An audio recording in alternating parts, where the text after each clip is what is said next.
কিভাবে কাজ করেছিলেন?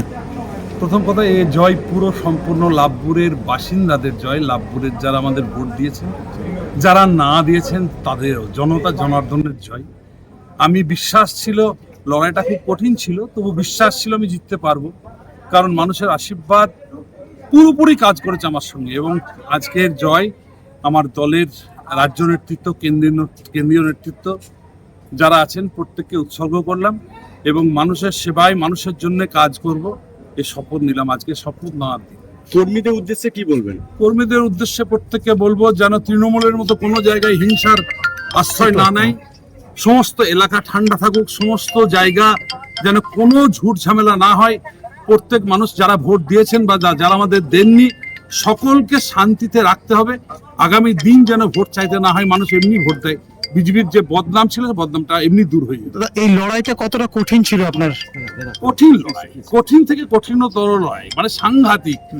মানে এত পরিমাণ, ধরুন একটা শাসক দল, তার পয়সাপাতি, তার উপরে আমাদের এই সামান্য ক্ষুদ্র পয়সা নিয়ে সেখানে লড়াইটা প্রচুর চাপের ছিল।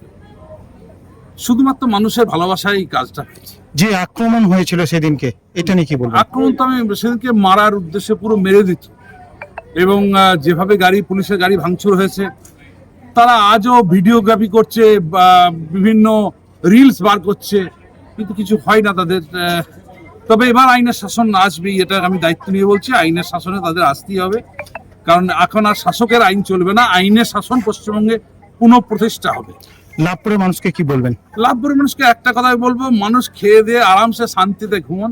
আমি আছি সঙ্গে, যা দরকার, যেটুকু দরকার আমার সীমিত শক্তির মধ্যে আমি সব করব। লাভপুর হসপিটালের প্রথম কাজ শুরু করব কয়েকদিনের মধ্যেই, এবং হসপিটালটা মোটামুটি নার্সিংহোমের রূপ দেওয়ার চেষ্টা করব। আচ্ছা, কত ভোট জয়ী হলো? কত ভোট হলো আপনার টোটাল? ভোট আমি 3,500 কিছু বেশি ভোটে জিতেছি।